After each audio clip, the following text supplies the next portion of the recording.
Katanya akal manusia itu terbatas. Sering banget ada komen kayak gitu di konten-konten aku tiap aku berusaha untuk menalar konsep-konsep agama dan ketuhanan ya terutama. Memang ada sikap yang kontradiktif nih dari jenis audiens yang menolak aku. Katanya agama itu masuk akal, agama itu rasional, tapi ketika agamanya dinalar dengan akal, katanya oh akal manusia itu kan terbatas gitu. Jadi jangan dinalar dengan akal manusia yang sempit gitu, cukup diimani saja. Jangan dipikir pakai akal manusia yang terbatas katanya. Nah sebenarnya batas akal manusia itu sampai mana? Orang-orang yang suka bilang akal manusia itu terbatas, apakah mereka udah pada sampai batasnya kali ya? Udah mentok nggak bisa mikir lebih jauh atau lebih dalam lagi gitu. Selama sejak agama ada ya, para teolog yang mikirin konsep agama dan ketuhanan, itu bukan Tuhan yang ngasih tahu. Cuma ada kalimat-kalimat dari wahyu Tuhan gitu, atau dari teks-teks yang dianggap suci, terus dianalisis dan dienkripsi jadi kerangka dan penalaran teologis. Dan pendekatannya biasanya filosofis. Karena agama dan Tuhan nggak bisa diamati secara empiris kan. Jadi argumen-argumen teologi itu dibangun dibangun dengan pendekatan filosofis. Nah, gimana para teolog dan ulama bisa mengkonstruksi konsep-konsep itu? Ya dari mikir, bukan dengan beralasan bahwa akal itu terbatas. Alasan akal itu terbatas, akal manusia itu terbatas itu menurutku adalah alasan ngeles orang-orang yang emang either nggak bisa mikir atau males mikir. Karena kalau ada pemikiran-pemikiran rasional yang mendukung kepercayaannya, ya akan dipegang mati-matian. Sementara kalau ada pemikiran-pemikiran yang tidak selaras dengan kepercayaannya, ya di-skip. Ya itulah manusia dengan bias kognitifnya. Kita punya kecenderungan untuk bias konfirmasi dalam mencerna informasi. Bias konfirmasi adalah kecenderungan otak manusia yang cenderung hanya mencerna informasi yang sejalan dengan kepercayaannya dan skip informasi yang nggak sejalan gitu, atau menolak informasi yang nggak sejalan. Kenapa begini? Karena menerima informasi yang selaras dengan kepercayaan dan pengetahuan kita itu adalah mudah bagi otak kita untuk memprosesnya. Sedangkan mencerna informasi yang berlawanan dengan kepercayaan dan pengetahuan kita, mencerna informasi yang benar-benar jauh berbeda pendekatannya atau berbeda sudut pandangnya, itu tuh susah buat otak kita. Otak kita butuh energi lebih untuk mencerna informasi asing atau informasi yang nggak familiar gitu. Kenapa begitu ya? Karena otak kita adalah organ yang paling banyak makan energi ketika dipakai. Supaya nggak capek, otak kita punya kecenderungan untuk berpikir gampang. Nah, tapi berpikir gampang ini masalahnya seringkali nggak akurat atau error bahkan. Nah, inilah bias kognitif ya, kecenderungan alami otak manusia yang suka pakai cara gampang, cara berpikir gampang, yang dia lakukan untuk menghemat energi, yang otak kita lakukan untuk menghemat energi.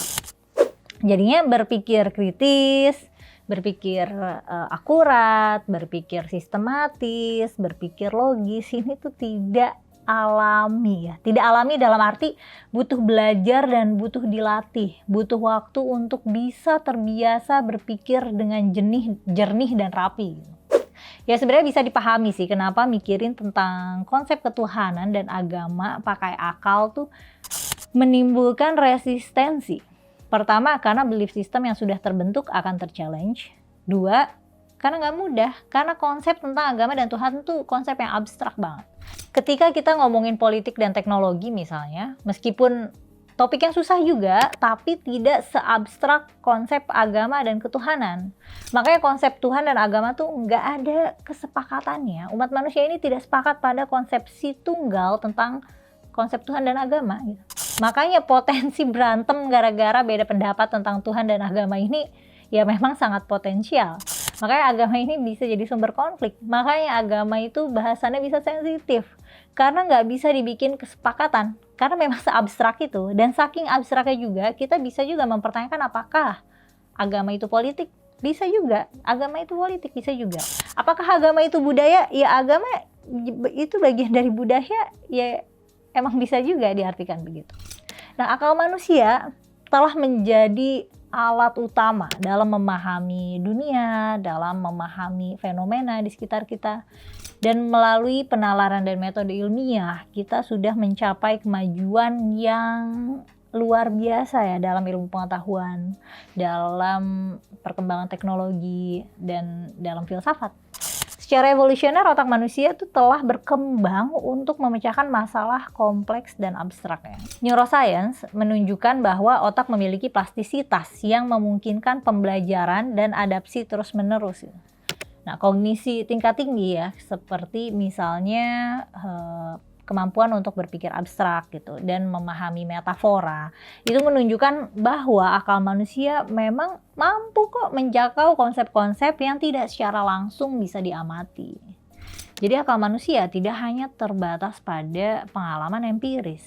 Matematika murni misalnya, itu kan produk pemikiran manusia yang abstrak dan nggak selalu punya representasi fisik. Konsep seperti misalnya tak hingga atau konsep dimensi ekstra dalam fisika teoritis itu nunjukin bahwa manusia bisa kok memahami ide-ide yang melampaui pengalaman sehari-hari. Nah, ilmu pengetahuan ini telah mulai menjelajahi fenomena agama melalui banyak bidang ya, mencoba menjelaskan agama secara psikologi, dari sudut pandang antropologi dan sosiologi. Nah, studi ini itu kan pakai metode ilmiah untuk memahami bagaimana kepercayaan dan praktik keagamaan berkembang dan mempengaruhi individu hingga masyarakat umum. Nah, ini kan bukti bahwa akal manusia dapat digunakan untuk meneliti dan memahami aspek-aspek agama dan ketuhanan. Filsafat agama dan teologi naturalis itu biasanya memang menggunakan logika dan penalaran untuk membahas sifat Tuhan. Nah, argumen-argumen filosofis seperti argumen kosmologis kalam, argumen teleologis, dan argumen moral itu adalah upaya-upaya akal manusia ya untuk memahami Tuhan melalui akalnya. Nah, ini kan bukti juga nih kalau akal manusia tuh memang bisa dan telah digunakan untuk menalar konsep ketuhanan secara lebih mendalam. Nah, jadi make alasan akal manusia itu terbatas. Menurut aku itu ya cara untuk menghindari diskusi kritis ya, atau mempertanyakan keyakinan yang sudah ada gitu. Nggak mau mempertanyakan keyakinan yang sudah ada gitu. Nah, kalau sikap ini dipelihara terus, ya akan menghambat kemajuan pengetahuan dan akan menghambat dialog. Dengan menganggap duluan nih kalau akal kita nggak mampu, ya kita menutup kemungkinan untuk pemahaman yang lebih dalam dan mungkin jadinya mengabaikan kesalahan logika dan bias kognitif dalam pemahaman kita.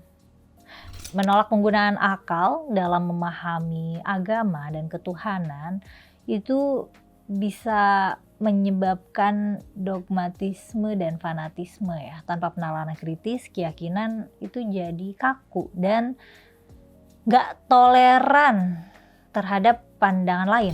Sejarah menunjukkan bahwa nggak mau berpikir kritis itu berkontribusi pada konflik dan kesalahpahaman antar kelompok. Yang biasanya suka berantem karena agama itu ya yang nggak mampu berpikir kritis dan nggak bisa berpikir jernih dan tenang gitu, mengedepankan ribut dan bikin keributan gitu. Apa itu dialog? Otaknya nggak mampu untuk berdialektika, nggak mampu untuk berdiplomasi, ya udah berantem aja lah gitu, ya nggak? Nah, banyak tradisi keagamaan yang sebenarnya mendorong penggunaan akal. Dalam Islam kan ada tuh konsep ijtihad gitu. Itu merujuk pada mendorong penalaran independen ya dalam memahami teks-teks suci. Kalau dalam tradisi Kristen, Santo Thomas Aquinas itu menggunakan filsafat Aristotelian untuk menjelaskan doktrin teologis. Nah, menalar agama dan Tuhan pakai akal itu ya tradisi yang sebenarnya udah lama ya. Dan itu tradisi yang bagus. Jadi menurutku sih gitu, orang yang suka beralasan bahwa akal itu terbatas adalah alasan orang-orang yang malas mikir. Atau ya emang gak bisa mikir, akalnya udah sampai di batasnya, udah gak sanggup lagi. Kamu setuju nggak? Atau punya bantahan buat aku? Tulis kolom komentar ya. Makasih udah nonton sampai selesai, sampai ketemu di konten selanjutnya.